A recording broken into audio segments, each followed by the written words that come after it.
Hello, my dear students. Today we are going to start up with the fourth topic, that is your poem with the heading The Try Anti Wanty Gongolo, written by C.J. Dennis.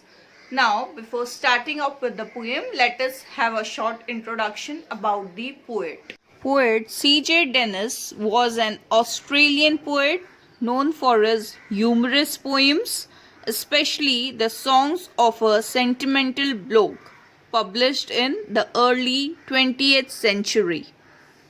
The Try Anti Wanty Gonglobe by C.J. Dennis. There is a very funny insect that you do not often spy, and it is not quite a spider, and it is not quite a fly. It is something like a beetle and a little like a bee, but nothing like a woolly grub that climbs upon a tree. Its name is quite a hard one, but you will learn it soon, I hope. So, try, try, try anti-wanty, try anti-wanty gongolo. It lives on weeds and leaves and has a funny face. Its appetite is hearty and its manners a disgrace. When first you come upon it, it will give you quite a scare. But when you look for it again, you find it is not there. And unless you call it softly, it will stay away and mop. So, try, try, try anti-wanty, try anti-wanty gongolo. It trembles if you tickle it or tread upon its toes. It is not an early riser, but it has a snobbish nose. If you sneer at it or scold it, it will scuttle off in shame. But it purrs and purrs quite proudly if you call it by its name, and offer it some sandwiches of wax and soap. So try, try, try anti-wanty, try anti-wanty gongolo. But of course you have not seen it, and I truthfully confess that I haven't seen it either, and I don't know its address. For there isn't such an insect, though there really might have been. The trees and grass were purple, and the sky was bottle green. It's just a little joke of mine, which you'll forgive, I hope. Oh, try, try, try anti-wanty, try anti-wanty gongolo. Today, I'm going to explain the poem The Try Anti-Wanty Gongolo, written by C.J. Dennis. Though the spelling is hard to pronounce, but if you break it, you can easily pronounce it. This poem was written by Australian poet C.J. Dennis in 1921.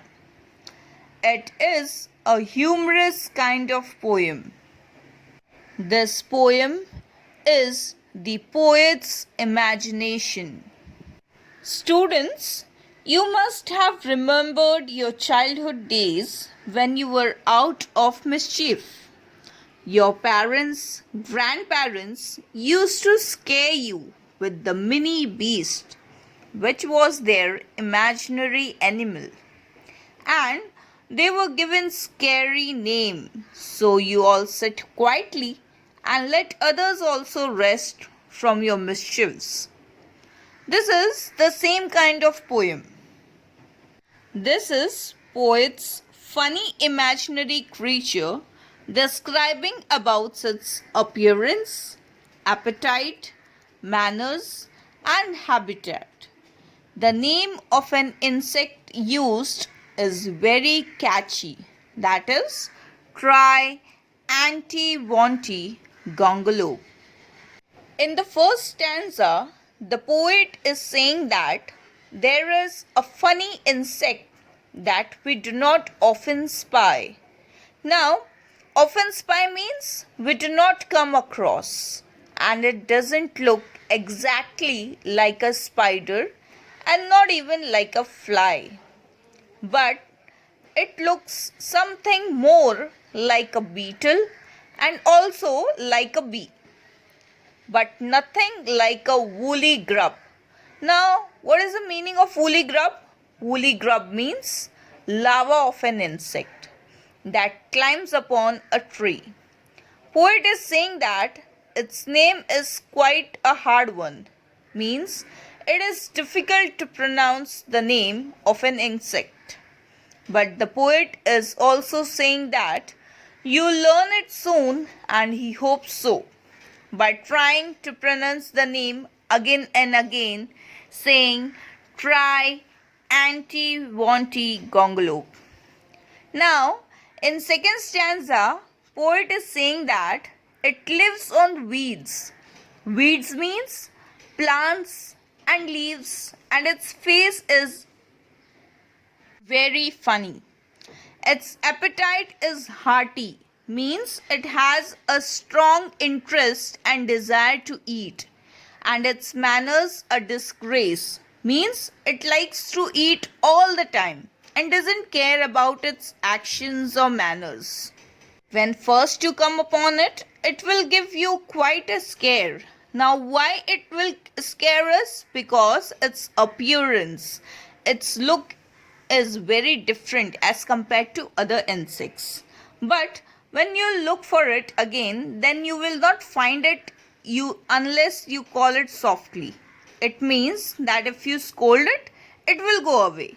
And if you call it softly, it will come in front of you without moping. Now, what is the meaning of moping? Mop means unhappy. So, if you scold it, it will go away. And again, the poet is saying to try to pronounce anti wanty gongolo. Now, in third stanza, poet tells the action of the insect. It trembles, means it moves very fast. If you tickle it or tread it, means set upon its toes. It is not an early riser, means it is the lazy kind of insect, but it has a snobbish nose. Snobbish nose means short nose. If you sneer at it, sneer means showing disrespect, or you scold it, it will scuttle off in shame. Scuttle off means to run away with short, quick steps. But it purrs and purrs, means when you show our love to cats, it purrs. It makes a continuous slow sound that shows pleasure in the same way. It feels proud when you call it by its name and offer it some sandwiches of wax and soap.